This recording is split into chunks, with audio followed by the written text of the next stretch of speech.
কোন দলের অ্যাক্টিভিটিস ফ্যাসিজমের পক্ষে, কোন দলের অ্যাক্টিভিটিস জুলাই চেতনাধারীদের পক্ষে, কোন দলের অ্যাক্টিভিটিস যারা নিহত হয়েছে আহত হয়েছে তাদের পক্ষে, কোন দলের অ্যাক্টিভিটিস সব কিছু বাদ দিয়ে শুধুই নির্বাচনের পক্ষে, এগুলা ওরা দেখবে। আপনার আমার বলে দেওয়ার ব্যাপার নয়, কেননা মাত্র 18 মাসের ঘটনা, এটা তাদের ভুলে যাবারও নয়। সুতরাং আমি মনে করি যে এই জুলাই চেতনা যারা ধারণ করবে ভোট তাদের দিকে যাবে, 1 নম্বর। 2 নম্বর আরেকটা কথা বলি, কথাটা আমি আগেও বলছি আজকেও বলছি, কারণ বলা দরকার। জুলাই চেতনা তো সবাই ধারণ করে। জুলাই চেতনা আমি কিন্তু আর সেই বিতর্কে যাই নাই। অর্থাৎ ভোটার চিন্তা করবে জুলাই চেতনা ধারণ করে, আপনি বসে বিজ্ঞাপন দিলে তো হবে না। আমি যদি বলি এখানে বসে মিস্টার রাজ্জাকি সবচেয়ে ভালো, এটা তো সবচেয়ে ভালো সবার বলতে, সব দলই তো বলছে যে তারা জুলাই চেতনা। আমি তো বলছি সব দল বলতে পারে, রাইটও আছে তাদের বলার, কিন্তু ভোটার চিন্তা করবে সেটার রাইট তো আপনার নাই। ভোটার কি চিন্তা করবে, ভোটার কাকে চিন্তা করবে, যে অমুকে জুলাই চেতনার পক্ষে অমুকে বিপক্ষে, এই অধিকার তো ভোটারের, আপনার না। সুতরাং ভোটার কি চিন্তা করবে সেটা তো আমি হাত দিতে পারবো না তার উপরে।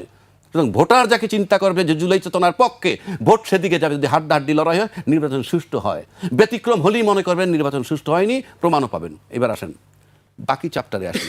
1400 লোক মারা গেছে কেউ বলে, ইতিমধ্যে এই কথা চলে আসছে 400 মারা গেছে। এই মোমেন সাহেব, আব্দুল মোমেন সাহেব এক ইন্টারভিউতে বলছে, ওই যে আচ্ছা তারটা আমি আমলে নিলাম না, 1400 লোক মারা গেছে, ছেলে পেলে মারা গেছে।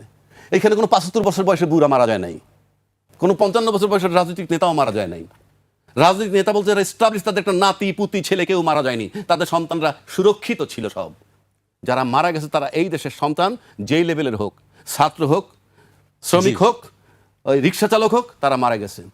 এবং এই যে 1400 লোক মারা গেছে, তাদের বাপ চাচা দাদা নানা যারা যে দলই করুক না কেন, তারা যদি দেখে যে দলের সে ভালোবাসে, যে দলে সে আছে, কিন্তু সেই দল আওয়ামী লীগের পক্ষে কাজ করতেছে বা ফ্যাসিজমের পক্ষে, আপনি নিশ্চিত থাকেন উপর দিয়ে যাই বলুক ভিতর দিয়ে ভোট তাদেরকে দিবে না।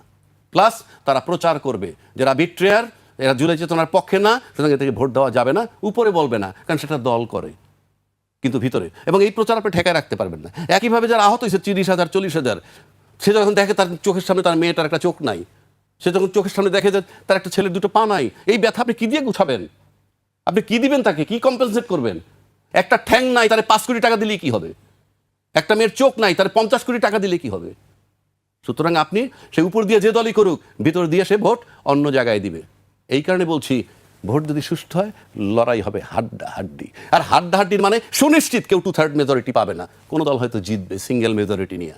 যে হাড্ডাহাড্ডির কথা আপনি বললেন, এইবার আসেন হাড্ডাহাড্ডি হবে কি হবে না, সুষ্ঠু ভোট হবে কি হবে না, সেই জায়গাটায় আসি। চিৎকার করে বলছে এইরকম এজলাসে এসে, আরে এজলাসে না কি বলে এটা, আপনার ডায়াসে এসে, কি বিশ্ববিদ্যালয়ের নির্বাচনের ফলাফল জাতীয় পর্যায়ে কোনো ইম্প্যাক্ট থাকে না বলে নাই? বহু লোক টকশোতে এসে বলছে, ডাকসু চাকসু রাকসু এতে যারাই জিতুক কিচ্ছু আসে যায় না, এইভাবে স্যাটায়ার করে বলতো। তাহলে শাহজালাল বিশ্ববিদ্যালয় নির্বাচন বন্ধ করলেন কেন? নির্বাচন কমিশনে কোন এখতিয়ার আছে? নাম্বার 1, নির্বাচন কমিশন 2টা প্রশ্ন আগেও করছে, আজকেও করতেছি। নির্বাচন কমিশন আমি চ্যালেঞ্জ ছুড়ে দিচ্ছি, আপনি বলেন আপনি কোন আইনে নির্বাচন দিছেন?